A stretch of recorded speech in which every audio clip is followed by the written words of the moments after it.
My name's Chris Anderson. I'm the guy lucky enough to run the TED organization.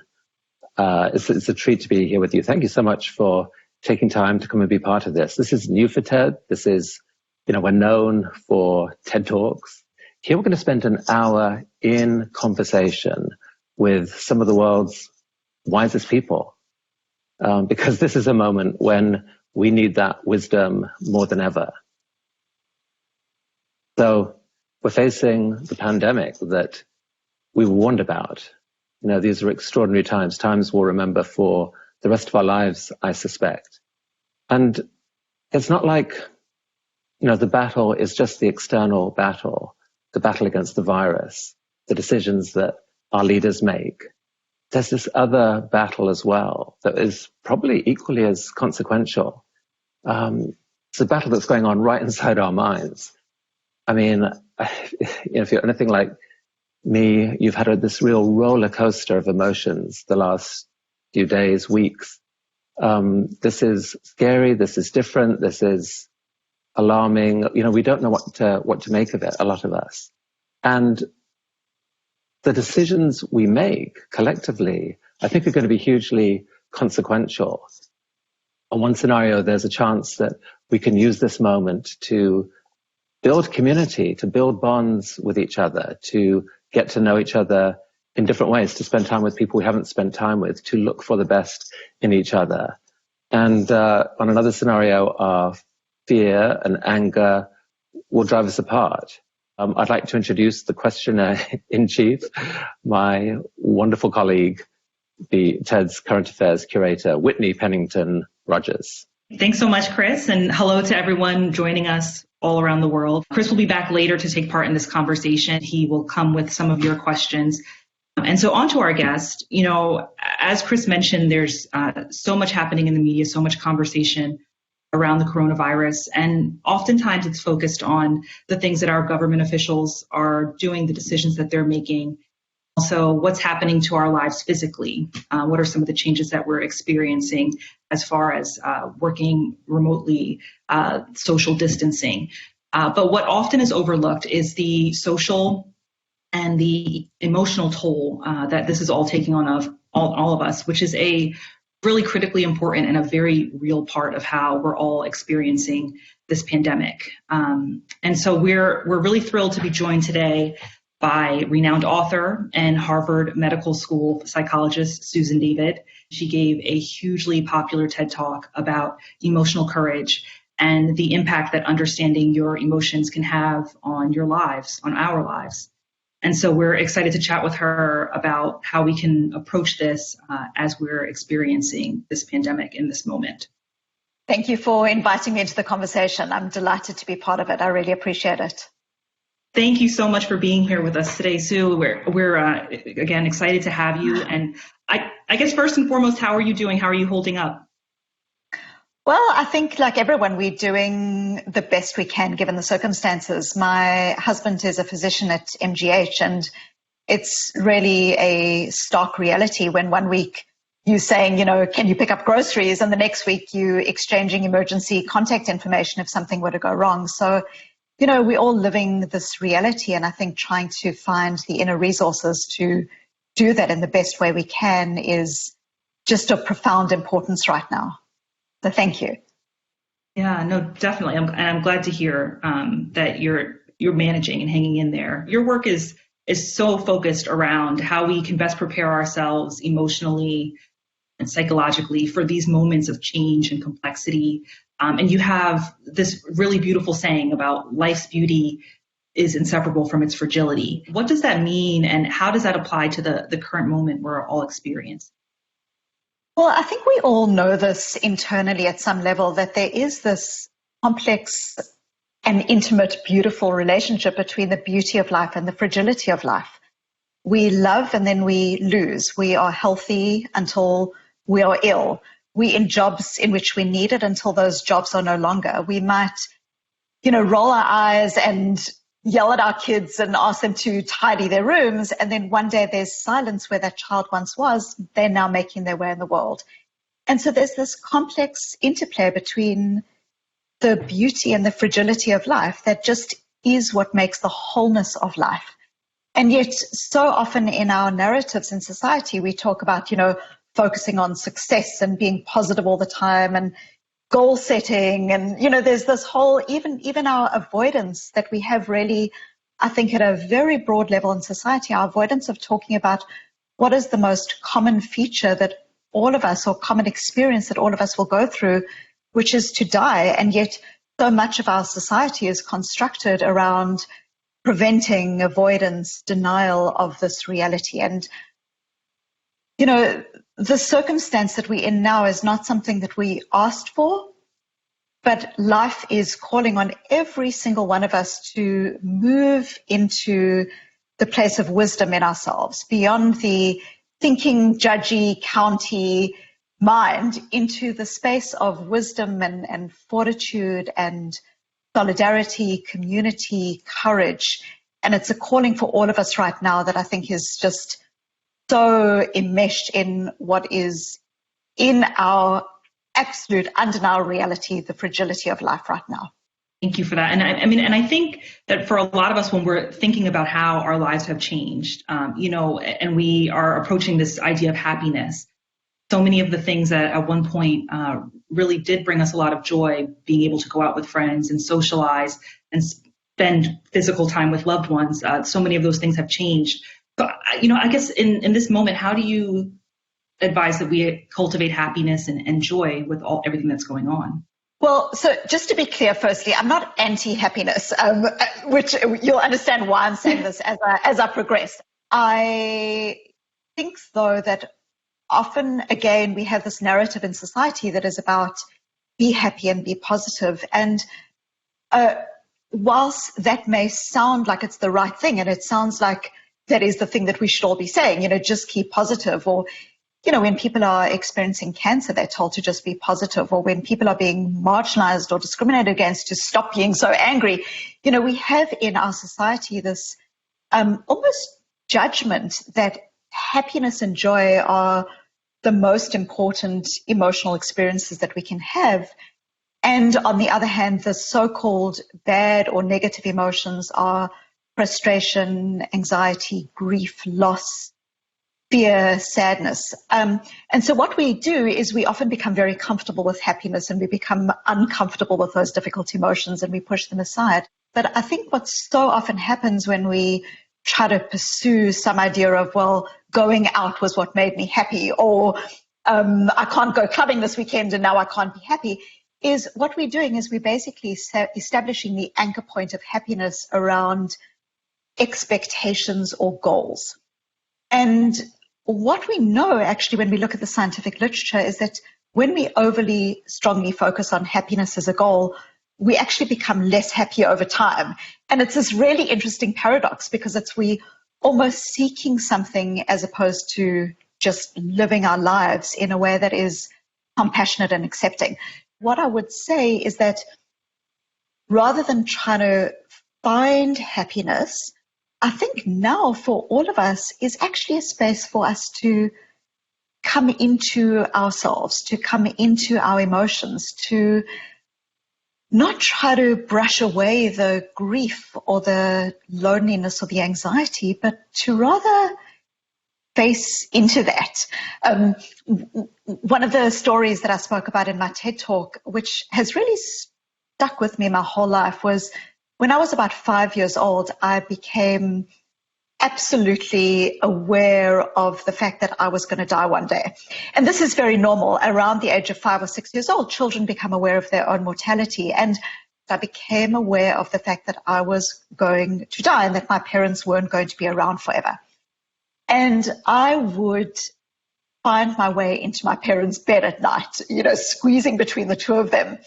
And I would say to my father and my mother, promise me that you won't die. Promise me you won't die. And I was 5 and I was desperate. And my father was so profoundly beautiful in the way he held me during those nights. He didn't try to build some false narrative. Oh, just be positive. I'm going to be around. Don't worry about me. Everything's fine. He didn't try to build some false narrative between me and reality. What he said to me is, Susie, it's normal to be scared. We all die, and it's normal to be scared. And what we need to do is we need to not try to do away with fear, but rather to reach inside ourselves and to find the courage. And I think that is a message for our times, which is not to try brush aside or belittle or judge yourself if you're experiencing difficult emotions. This is a tough time.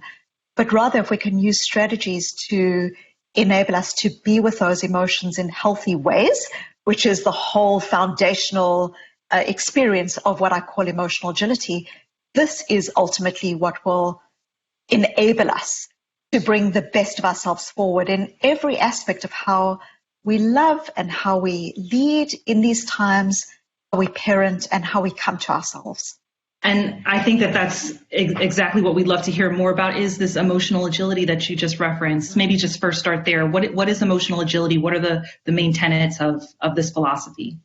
Well, the first part of emotional agility, which is really critical, is moving away from, I think, what so many of us have. I did some research where I was asking people, when you have difficult emotional experiences, what do you tend to do with them? And I did surveys of around 70,000 people. And what I found is that a large majority of us may be, driven by this narrative of, I've got to be happy and positive all the time.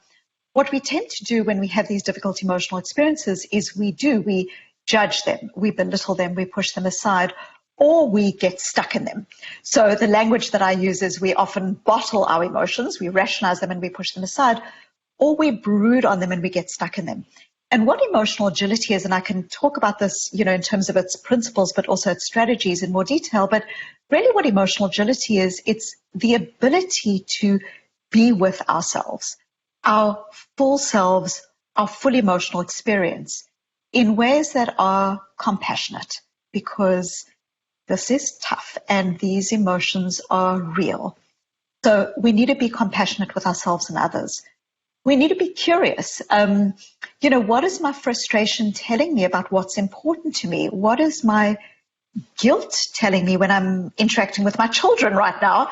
What is that telling me about what's important? There are so many millions of people who are jobless or disenfranchised or in situations of profound difficulty right now. And I've got anger towards that. What does my anger tell me about what I value? So if we can move into a space where instead of pushing aside these signposts that our emotions give us, and instead move into a space where we are compassionate with them, where we're curious with them, and where we start saying, how can I, even in the midst of fear, I don't need to do away with my fear. The fear just is. It's my body, it's my mind, it's my emotions doing their job. Our emotions have evolved to help us. And so when we feel fear, that's our emotion trying to help us. So the important thing here is not to do away with it, but also not to get stuck in it. So to develop a sense of what are courageous steps that I can take, even in the midst of a reality that I didn't choose and that isn't of my asking, how can I bring myself forward in a way that's courageous and connected? So in brief, emotional agility is the ability to be with ourselves in our fullness with compassion and curiosity so that we can live in ways that are values connected. That's beautiful. And I think that for me, that's definitely really meaningful in thinking about how I'm personally experiencing a lot of this. And I imagine for a lot of folks. And so I'm curious then, in thinking about emotional agility pandemic and today, what are some of the differences between how you might have practiced that before and how you're practicing that now? What are some of the ways practicing emotional agility has changed? Well, I think the principles of emotional agility are actually fundamental principles of psychological health and wellness, regardless of the context that we're in, regardless of whether we're stressed in our job or, struggling to be with our children in a way that's effective over dinner time. Those might have been the day-to-day realities that we're experiencing. And I think that all that's really happened is the need for emotional agility becomes so much more profound and so much clearer. We also are deciding whether we let that narrative that is coming through the media own us, whether we're going to let our emotions own us or whether we are going to exert some kind of empowerment and connection over these experiences and whether we're going to own it.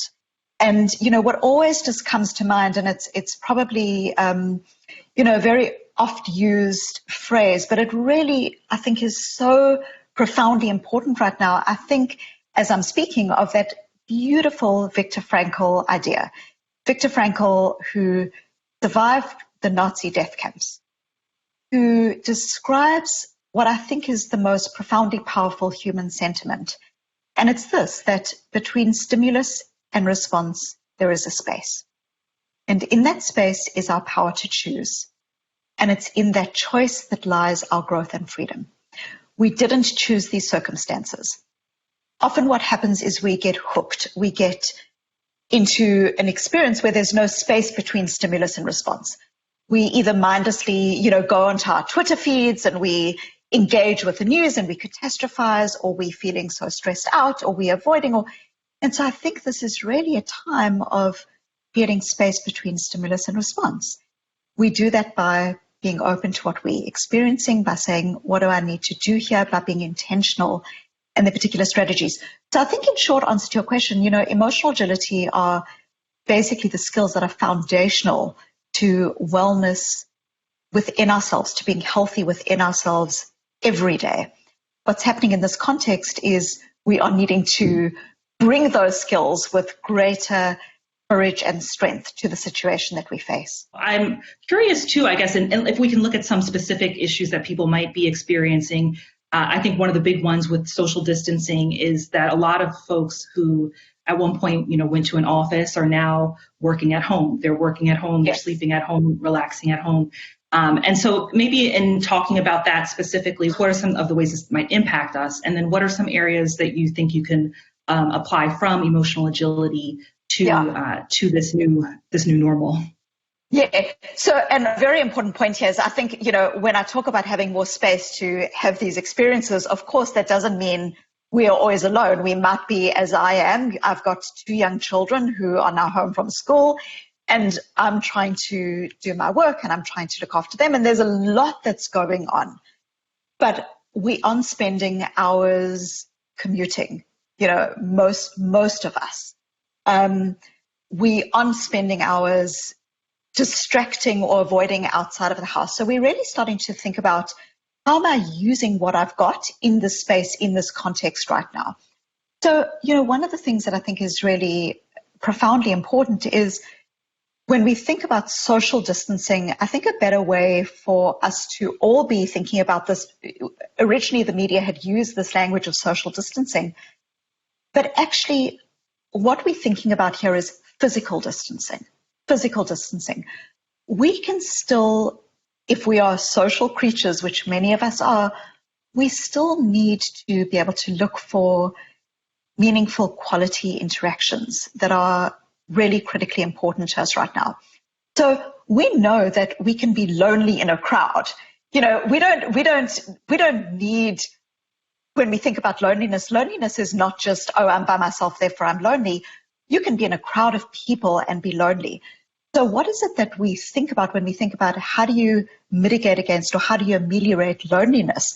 Loneliness is actually a function of whether our interactions are meaningful or not.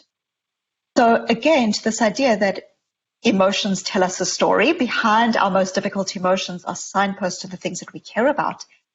If you're finding yourself feeling lonely, as an example, what is that loneliness the signpost of?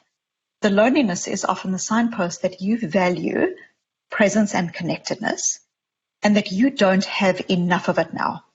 So that loneliness is telling you that there's something that you value that you need to be moving more in the direction of. And so you can start asking yourself, what are some small changes that I can make that are really important to me right now in this context of loneliness? Are there people that I'm reaching out to that I maybe haven't spoken to for a few years? Is there a way that I have this really remarkable experience sometimes where I feel like even when we're speaking to someone, we're speaking beyond the person. there's something beautiful that I do in one of my exercises that I've actually done in some TED workshops before, where I ask people just to silently look at another person. There's this beautiful phrase in South Africa, sawubona. It's a greeting. Sawubona means I see you, and by seeing you, I bring you into being. And in the workshops, sometimes what I do is I'll stop people and I cue them and I say sawubona, and all I'm doing is I'm asking people to look beyond the eyes, to look into the soul and the love and the light and the hurt in the person that's in front of you. And I've been doing that with my children. You know, they don't necessarily love it, but instead of doing the quick hug when they're at the computer trying to do their learning each day, I'm starting to say to them, you know, let's just look at each other. Let's just connect with each other. Let's see the person behind the person. So I think that there are ways that we can, whether it's an online meeting with our colleagues or phoning someone that we care about, or even how we look at a person, there is meaning that brings us out of loneliness and meaning that brings us out of social isolation in ways that are really profound and beautiful. I just wanted to nip in with a couple of questions from the wonderful crowd of people who are watching. So I'm thinking, especially, I think some people watching, you know, are literally in a situation now where they have spent days alone, and it's a fearful time. And so one question is, you know, what do you mean when you say reach inside of us to find courage? How do you actually do that?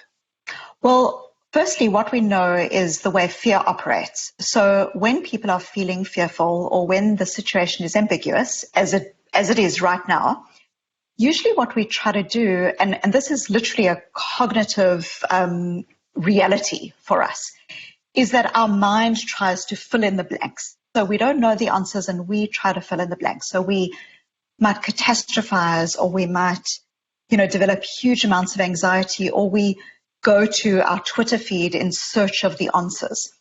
And often what that does is it actually provokes the very opposite of what we need. What that provokes is it often provokes more anxiety, more fear, and more, you know, we talk about viruses and we talk about physical contagion, but we also know that people can experience very real levels of emotional contagion. Emotional contagion is when you, in subtle ways, pick up on the emotions of other people, because as human beings, again, we've evolved to pick up on these cues. And so I think, you know, when I'm saying reach inside of yourself, when we think about intentionality is this idea that rather than being mindlessly sucked into our experience, which I have been too, you know, this is a common human experience. We get sucked into our news feeds. Instead, we're starting to ask ourselves questions of, is this helping me? And is there some alternative way that I can be engaging? So I've had lots of people contact me recently just saying things that, you know, I've just taken such joy in creating a little garden for myself. I have gotten a list of books that I really wanted to read and I haven't. I've reached out to a friend who I haven't spoken to for years, and where we had some silly argument about something and we can't even remember what that argument was. But I now know that whether I'm right or wrong doesn't matter more than a more important question, which is my action serving me? Is it serving the person, the loved one, the human being that I most want to be? So if we can start reaching inside ourselves and saying, you know, what are ways that I can, if I'm lonely, how can I contribute? How can I connect? What are ways that I can come to my experience so that it's intentional and it's values connected? And also, if you're feeling lonely, and so many of us are, also be compassionate with that. This is tough. We often live our lives as if we're in a never-ending Ironman or Ironwoman competition, you know, where we've got to have goals and be healthy and be fit and be, there are all these things that we feel we've got to do every single day. We've got to be the best leaders. We've got to be, I think just, you know, breathing into the experience is really important. There are other practical things that we can do in relation to this experience as well. often we use this language. We say, I am lonely. I am sad. I am angry. And it's a normal default way that we describe how we're feeling. But if we think about the language of that, what we're doing is we are saying, I am, all of me, 100% of me is this singular experience. I am sad. So what you're starting to do when you use that language is, we do it unintentionally, but what we're starting to do is we're starting to define ourselves by our emotion. We are not our emotion. We own our emotions. They don't own and define us. So what we want to do is we want to show up to our emotions with compassion and curiosity, but we also don't want to get stuck in our emotions. So simple strategies that can be really helpful to people is, instead of saying, I am sad, label your thoughts, your emotions, or your feelings for what they are. They are not fact. They are thoughts, they are emotions, they are feelings. So you might say something like, I'm noticing the feeling that I'm sad. I'm noticing the urge to shut down the conversation with my spouse, or I'm noticing the urge to keep going on my social media feed right now. I'm noticing the thought that things are never going to get any better. What you start doing this is a mindfulness technique, but what you're really doing is you are labeling your thoughts, your emotions, your feelings as thoughts, emotions, feelings. And when you do this, what you start doing is you create that space that I spoke about between stimulus and response. No longer are you defined. You are now able to see them for what they are. And then you can start saying, I'm noticing that I'm feeling sad. What is that telling me about what I care about? And how can I bring more of that thing into my life? And it's going to be different for different people. You mentioned there about contribution and about compassion. I wonder, is it the case? Two things. First of all, how can people help? Like practically, how can they help others when we're all in this isolated world right now? But secondly, can that process itself actually help people? That shifting from feeling the pain to the sort of the agency and the reaching out and try to do something. Can that make a difference? Yes, it's such an important question. It's this thing of, Sawubona, I see you, but in seeing myself, I'm able to see others too. This profoundly important way of seeing others. And yes, finding ways that you can contribute. There are so many people in pain right now. There are people who are in their houses who haven't spoken to another soul for days. There are people who need help with essential groceries and services. There are shopkeepers who are struggling. And so within our community, instead of spending our time, trying to get sucked or trying to stop ourselves even from being in this vortex, which I think for so many of us is that experience, is really thinking about what are practical ways that we can do it. And what's so true for us as human beings is we often think that in order to make a contribution, we've got to do something huge. It's got to be grand. It's got to be massive scale. But, if we think about the need to belong, every single one of us needs to belong. And we know that we can halve one other person's pain just by being that person's person today. That might just be a phone call. But if we can reach beyond ourselves, that's healing for others and it's healing for ourselves as well. And so this is often not about these big things. It's often about what I call tiny tweaks, small values-connected actions that we can take that are committed. And even, being at home, being physically distant, there's courage. There's courage in doing that. I mean, we're doing it because we know that it's the right thing, but there's also courage in looking inside of ourselves and owning that you're doing that not only because you have to, but because that is something that is profoundly important, that you care about others. And I think actually this is also a conversation to be having with children right now. I think, often what happens with our kids is we say, well, these are the rules. This is what we've got to do now. But what are we doing? We're really trying to help our children develop their own sense of values and character. And so we can start doing this by showing up to our children's emotions. How are you feeling? Instead of trying to, say everything's going to be okay, don't worry about it, and try to brush over it. Our children are feeling what they're feeling. If we can show up to those feelings with compassion, but then also ask our children, what are ways that you think you can bring yourself to your friends or to your connections? Or how are ways that you are living right now connected with who you want to be as a person? These are incredible times for us. We didn't ask for them, but we are developing our resilience and our character and the character of those around us without a doubt. So your last comment about children and how you can really have conversations with them about what's going on. A lot of them may be experiencing some of the same emotions that we're all experiencing, but maybe with a little more confusion because they have less life experience. And so how can we talk to children, if there are parents out there, about what's going on out there and how they can deal with their emotions? The most important thing we know, I spoke about, instead of saying I am sad, you noticing that you're feeling sad. Another very, very important part of being effective with our emotions is being granular with our emotions. And what I mean when I say being granular is often we use very big labels to describe our emotions. People might say, I'm stressed. I'm stressed. That's the most common one that I hear. In my work, in the work that I'm doing in organizations, very often people say I'm stressed. But there's a world of difference between stress and disappointment, or stress and overwhelm, or stress and fear. And what we know psychologically is when we label our emotions in a more granular way, when we move beyond the I am stressed into what is this emotion really, then what it does is it helps us to, again, move into that space of ourselves, and it does something really powerful in our brains. It starts helping us to understand what is the cause of the emotion and what is the pathway forward.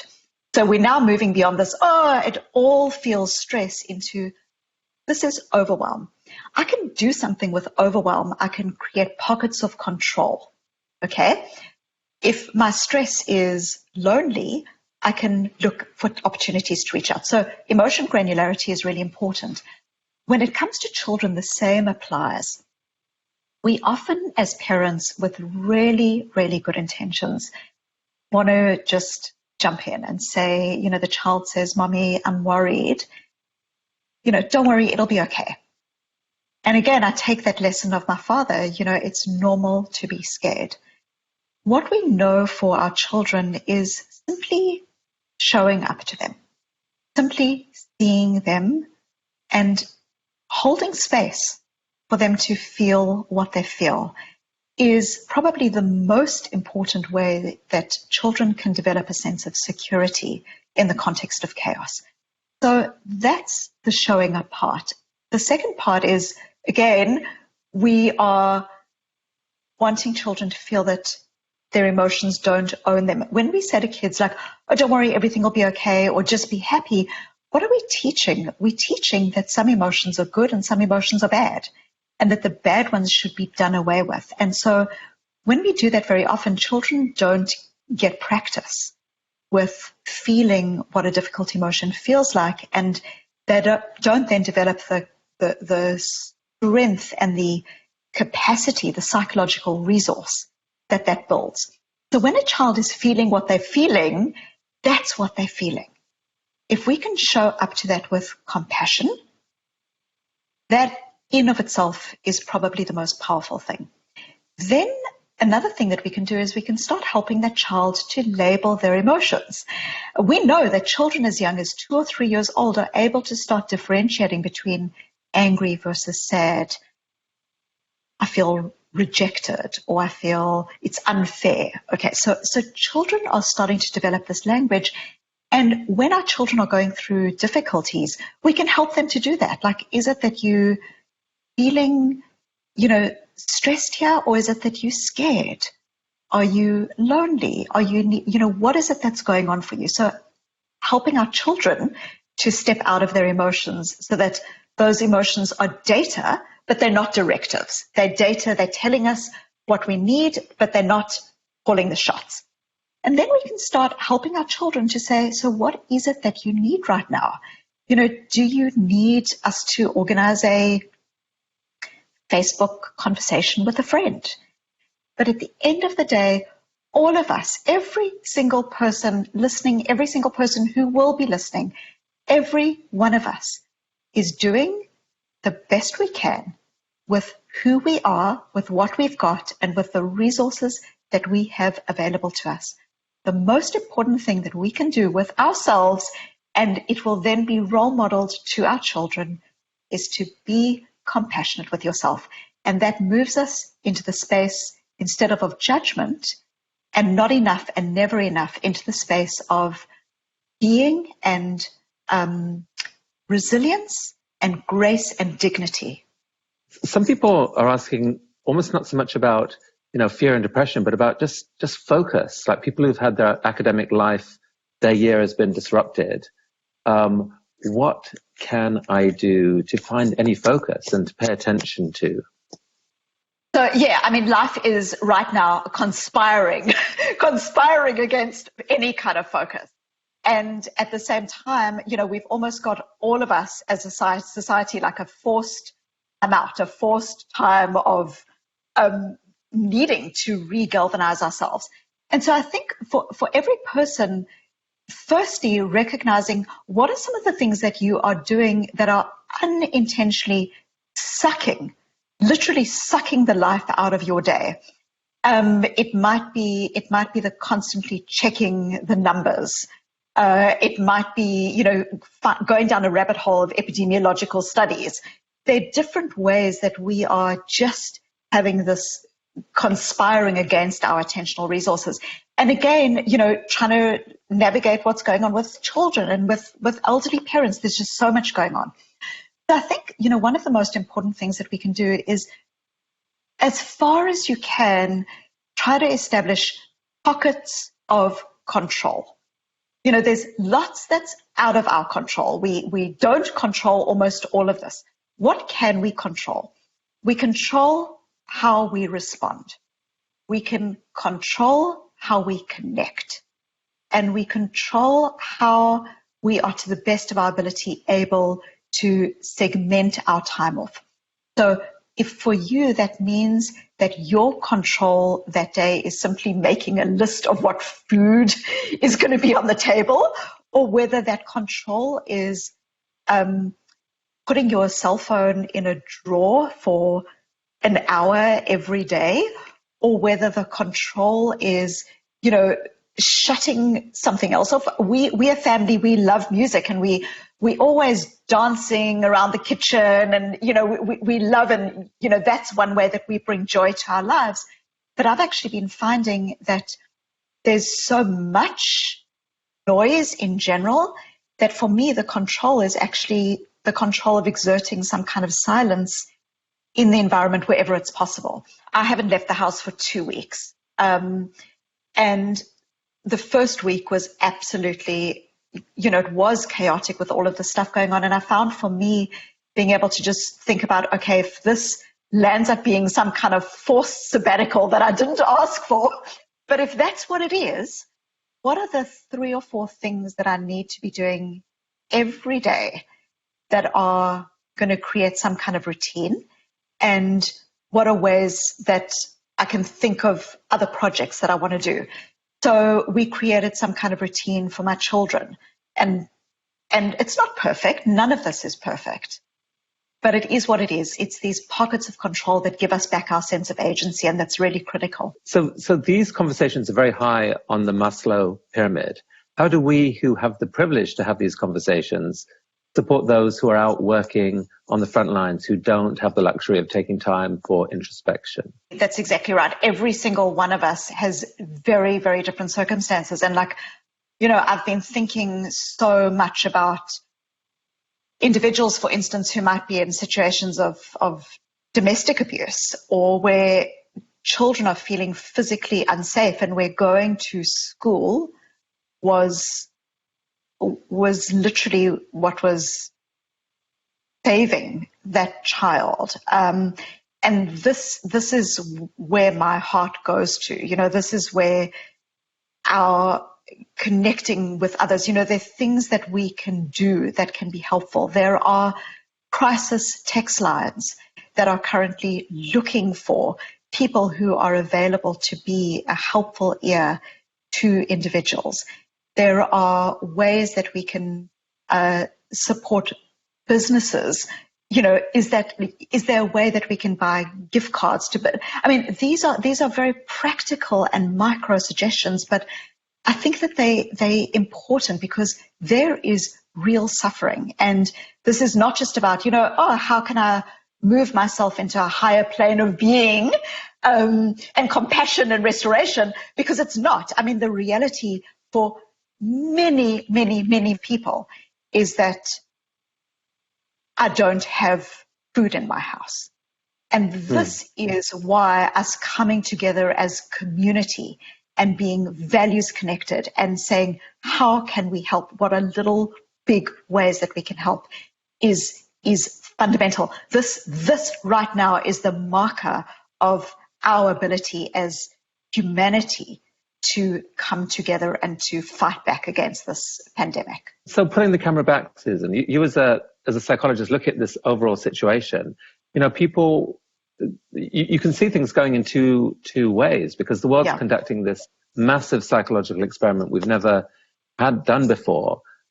Some people worry that we are going to drive each other crazy. We're going to bring out so much fear and anger. There's already a blame game going on between nations, possibly between different communities. That, on some scenarios, that gets very dark. On the other hand, there are thousands and thousands of just amazing stories of help and love and creativity and people. Which way is this going to go? Do you think overall we are, we're going to find a way of this persuading each other to be our better selves? When we experience what in psychological terms is called mortality salience is this idea that our death becomes, it's moved from something that we can conveniently avoid to something that is much more at the periphery. Even if we aren't directly infected or directly experiencing something, it's much more salient to us. And we know that when human beings have this mortality salience, we tend to become much more us and them. We tend to become more biased, more stereotyped. There are a lot of predictable psychological responses when we experience this. But we also know that human beings have, through time, had a well of wisdom and humanity. And, what I would just say is I think that what so often happens is we try to solve the world's problems with our minds. And of course, we've got the best minds out there working on it, and they should continue working on it. And I think this is a time where we actually need to move away from our minds into our hearts, into our breathing, our seeing, our compassion, our wisdom, our fortitude. And when I look at the research, when I look at the psychology of generosity and helpers and community, and you see that through history that there is this experience of human beings coming together, I believe with all of me that we can, but it comes through the place of being able to see ourselves and to see the other and to do so with compassion. Even the person who might be hoarding toilet paper, compassion doesn't mean that you agree that that person is doing, the right or the wrong thing. It's about moving beyond right or wrong, and it's saying, what is this person experiencing inside of themselves that might be driving a particular response that is this openness of the beauty of who we can be as human beings. And I believe that we can and will do that, and that is the sustainable way forward in what is a fragile and beautiful world right now. Wow. Well, Susan, thank you so much for that. And Whitney, thank you so much for the conversation there. And you guys online, Thank you. It feels great to be engaged with you. So look, tomorrow I'm going to be talking with Bill Gates. Needs no introduction. 5 years ago, he gave a talk warning about the coming pandemic. If you watch that talk, Google Bill Gates TED Talk pandemic, watch that if you can before tomorrow. It will make your blood run cold. I mean, so much of what the world is experiencing now was laid out there absolutely crystal clear. And clearly not enough was done. So it's going to be so fascinating to hear from him what happened. Why? I mean, he's a big, powerful man. Why didn't the world listen more? And more importantly, what on earth can we do now? How do we scramble to get our health systems operating more effectively? How do we think about the future? And then during the rest of the week, there's a wonderful lineup as well. And so check if you check on TED.com, the full program is on there as to who's coming. We welcome suggestions for other speakers as well. Thanks, everyone. Stay well, stay strong. We can do this. Bye for now.